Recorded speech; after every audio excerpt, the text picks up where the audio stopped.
আসসালামু আলাইকুম ওয়া রাহমাতুল্লাহি ওয়া বারাকাতুহু। প্রিয় ভাই বন্ধু ফলোয়ার্স, যারা আমাকে ফেসবুকে ফলো করে থাকেন এবং লাইক কমেন্টস করে আমাকে অনুপ্রেরণা যোগান, আপনাদের সকলের প্রতি আমার আন্তরিক শুভেচ্ছা। আসসালামু আলাইকুম। আমি এখন আপনাদের সামনে কয়েকটি বিখ্যাত উক্তি আনছি, যেগুলা আমাদের বিখ্যাত মনীষীরা, জ্ঞানী মানুষেরা বলে গেছেন। সেই কথাগুলোই আপনাদেরকে এখন শোনাবো। আমাদের এখানে বাস্তব জীবনের সঙ্গে কিছু উক্তি। সেটা হলো, এক নাম্বার, বাস্তবতা এতই কঠিন যে কখনো কখনো বুকের মধ্যে গড়ে ওঠা অল্প অল্প ভালোবাসাও অসহায় হয়ে যায়। মানে বাস্তবতাটা এতই কঠিন যে কখনো কখনো বুকের মধ্যে গড়ে ওঠা অল্প অল্প ভালোবাসাও অসহায় হয়ে যায়। দুই, পুরুষের জীবনে কঠিন বাস্তবতা দেখা যায় তার শূন্য পকেটে। পুরুষের জীবনে কঠিন বাস্তবতা দেখা যায় তার শূন্য পকেটে, কারণ শূন্য পকেট বাস্তব জীবনের একটা রূপ। তিন, মধ্যবিত্ত পরিবারের মানুষগুলি পৃথিবীতে আসল রূপ দেখতে পায়। মধ্যবিত্ত পরিবারের মানুষগুলি পৃথিবীর আসল রূপ দেখতে পায়। চার, সকল মানুষই সুখে থাকতে চায়, কিন্তু কিছু কিছু মানুষের জীবনে সুখে থাকতে চাওয়াটাই দুঃখের কারণ হয়ে দাঁড়ায়। আমাদের আরেক 5 নাম্বার, যে মানুষ বাস্তবতাকে ভুলে যায়, যে মানুষ বাস্তবতাকে ভুলে যায় সে মানুষ জীবন যুদ্ধে মাঝ সমুদ্রে ডিঙ্গি নৌকার মতো ভাসতে থাকে। যে মানুষ বাস্তবতাকে ভুলে যায় সেই মানুষ জীবন যুদ্ধে মাঝ সমুদ্রে ডিঙ্গি নৌকায় মতো ভাসতে থাকে। 6, যেহেতু আমরা আমাদের বাস্তবতার পরিবর্তন করতে পারবো না, যেহেতু আমরা আমাদের বাস্তবতার পরিবর্তন করতে পারি না, আসুন আমরা দৃষ্টিভঙ্গি পরিবর্তন করি। আসুন আমরা দৃষ্টিভঙ্গি পরিবর্তন করি, যা আমাদের বাস্তবতা দেখায়। 7, আপনি বিশ্বের সবচেয়ে সুন্দর দৃশ্য ডিজাইন করতে পারেন কিংবা অঙ্কন করতে পারেন এবং সাজাতে পারেন, তবে স্বপ্নকে বাস্তব রূপ দিতে মানুষ প্রয়োজন। 8, একটি সম্পর্ক যেমন অন্য সম্পর্ক ছাড়া অসম্পূর্ণ, একটি সম্পর্ক যেমন অন্য কাউকে ছাড়া অসম্পূর্ণ, একটি সম্পর্ক যেমন অন্য কাউকে ছাড়া অসম্পূর্ণ, তেমনি জীবনের বাস্তবতা প্রাপ্তি এবং প্রত্যাশা পূরণের কাউকে না কাউকে প্রয়োজন। 9, তোমার জীবনকে যদি তুমি ভালোবেসে থাকো, তোমার জীবনকে যদি তুমি ভালোবেসে থাকো, তাহলে সময়ের অপচয় করো না। তোমার জীবনকে যদি তুমি ভালোবেসে থাকো তাহলে সময়ের অপচয় করো না, কেননা জীবনটা সময়ের সমষ্টির সৃষ্টি। জীবনটা একটি সময়ের সময়ের সমষ্টি দিয়ে সৃষ্টি। এই কথাটা আমি অনেক আগেও বলছি যে আমাদের জীবনটা কিন্তু একটা সময়ের সমষ্টি। এটাকে 3টে ভাগে ভাগ করা হয়েছে। তো আমরা আসলে যদি জীবনের সময়গুলোকে কাজে না লাগাই তাহলে আমরা আমাদের জীবনে সাকসেস আশা করতে পারি না। 10 নম্বরে বলা হয়েছে, দেখেন, সকল মানুষের জীবনে 20 বছর পর্যন্ত চলে ইচ্ছার রাজত্ব। প্রত্যেকটা মানুষের জীবন চলে 20 বছর পর্যন্ত ইচ্ছার রাজত্ব, মানে সে ইচ্ছা অনুযায়ী যেভাবে ইচ্ছা সেভাবে জীবনযাপন করে। 30 বছর পর্যন্ত চলে বুদ্ধির রাজত্ব, মানে 30 বছরে গিয়ে এরপরে গিয়ে যে জীবনটা তখন চালানো যায় তখন বুদ্ধি খাটাইতে থাকে কীভাবে কী করব। তারপরে 40 বছরের পরে যায় তখন বিবেচনায় চলে, মানে কীভাবে চলে তখন বিবেচনায় চলে। তো এই 11 নম্বর, বিনা পরিশ্রমে যা অর্জন করা হয় তা দীর্ঘস্থায়ী হয় না।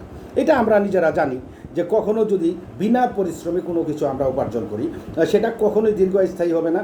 আরেকটা উপমা আমি আপনাকে দিচ্ছি, সেটা হলো যে যদি আমরা কখনো হঠাৎ করে কোনো বিনা পরিশ্রমে কোথাও থেকে কোনো পয়সা পাই, দেখবেন সেটা আমরা বাজেভাবেই ব্যয় করি, বেশি বিলাসিতা, অন্যান্য বন্ধুবান্ধব নিয়ে আড্ডা অথবা এমন কিছু করি যার কোনো মূল্যহীন, যার কোনো ভিত্তি নেই। যাই হোক, 12 নম্বরে আসছে, অনেকেই ভালোবেসে মানুষকে ধোঁকা দেয়। এখানে ভালোবাসার তো কোনো দোষ নেই, আছে ভালোবাসাটার কোনো দোষ নেই, কিন্তু দোষটা কার? তবুও মানুষ ভালোবাসাকে ঘৃণা করে, অর্থাৎ আমরা ভালোবাসাকে ঘৃণা করি। আমরা সেই মানুষটাকে ঘৃণা করতে পারি যে ভালোবাসার অভিনয় করে, ভালোবাসা দেখায় আমাদেরকে ধোঁকা দেয়, কিন্তু পরবর্তীতে আমরা অনেক সময় বিরক্ত হয়ে সেই ভালোবাসাটাকে ঘৃণা করি। আসলে ভালোবাসাই মানুষটাকে আমরা ঘৃণা করতে পারি। 13 নম্বর, আল্লাহর ভয়ে তুমি যা ত্যাগ করবে অবশ্যই আল্লাহ তোমাকে তার চেয়ে উত্তম কিছু দান করবেন। চরম সত্য কথা, যে আল্লাহর ভয়ে যা কিছু তুমি ত্যাগ করবে অবশ্যই আল্লাহ তোমাকে তার চেয়ে উত্তম কিছু দান করবেন। এই হলো আমাদের কথা। তো 14 নম্বরে আরেকটা জিনিস আছে যে একটা সৎ পরামর্শ চেয়ে একটা উপহার অধিক মূল্যবান নয়। আমরা অনেক সময় মনে করি যে মানুষ আমাদেরকে এটা উপহার দিয়ে খুশি করে, কিন্তু অনেক সময় অনেক উপদেশ দেয়, আমরা সেটাকে কি কিছু মনে করি না, একটা উপদেশ দিতেছে। ভাই একটা উপদেশ একটা উপহারের চাইতে একটা সদ উপদেশ অনেক মূল্যবান। তো আসলে আমরা অনেক সময় এটাকে মূল্যায়ন করি না। 15, স্বপ্ন যখন আকাশ পরিমাণ হয়, আমরা যখন কোনো কিছু ভাবি, স্বপ্ন দেখি, এটা করব ওটা করব, আকাশ পরিমাণ হয়, বাস্তবতা সেখানে কাগজে বিদ্যমান থাকে। মানে আমরা বাস্তবতার দিকে আগাই না, শুধু স্বপ্নই দেখি। অতএব বাস্তবতাটাকে স্মরণ রাখতে হবে। তো এইখানে বলা হয়েছে স্বপ্ন যখন আকাশ পরিমাণ দেখা দেয়, আকাশ পরিমাণ হয়, বাস্তবতা সেখানে কাগজে বিদ্যমান থাকে, মানে লেখায় থাকে, আর কিছু হয় না। 16, নারী, টাকা এবং মদ এখন যাদের কাছে যতটা আনন্দের, পরবর্তীতে তাদের কাছে তা ততটাই বেদনাদায়ক হয়। এর বাস্তব সত্য কথা যে নারী, টাকা এবং মদ মানে ভোগবিলাস যখন তাদের কাছে যতটা আনন্দের মনে হয়, পরবর্তী সময়ে তাদের কাছে ততটাই বেদনাদায়ক মনে হয়। আমি আমার বাস্তব জীবনে দেখছি যে অনেক লোক এই নারী, টাকা, মদ, আনন্দ, ফুর্তি নিয়ে খুব মত্ত ছিলেন, কিন্তু পরবর্তীতে এই সমস্ত কারণে তার জীবনটা দুর্বিষহ হয়ে উঠছে। তো এরকম অনেক প্রমাণ আছে। যাই হোক, তো 17, পৃথিবীতে কঠিন বাস্তবতার মধ্যে একটি বাস্তব বিষয় হলো মানুষ যখন সাফল্যের দুয়ারে এসে পৌঁছায় তখনই তার প্রিয় মানুষটি হারিয়ে যায়। পৃথিবীতে কঠিন বাস্তবের মধ্যে একটি বাস্তব বিষয় হলো মানুষ যখন সাফল্যের দুয়ারে এসে পৌঁছায় তখন তার প্রিয় মানুষটি হারিয়ে যায়। আমাদের জীবনে এরকম বহুত হয়েছে। আমরা বাবা মার জন্য কত কিছু করতে চাই, বাবা মা থাকতে কিছুই করতে পারি না। যখন আমরা সাকসেসে আসি, কৃতকার্য হই, অর্থ সম্পদ উপার্জন করি, তখন আর সেই বাবা মাকে পাই না। বা অন্য যে কোনো কথাই বলেন না কেন, তখন আমরা যখন মানে কৃতকার্য হয়ে যাই, আর যে জিনিসের জন্য আমরা হাঁটাহাঁটি করি সেই জিনিসটা যখন পেয়ে যাই, কিন্তু তখন আর যার জন্য হাঁটাহাঁটি করি তাকে আর পাই না।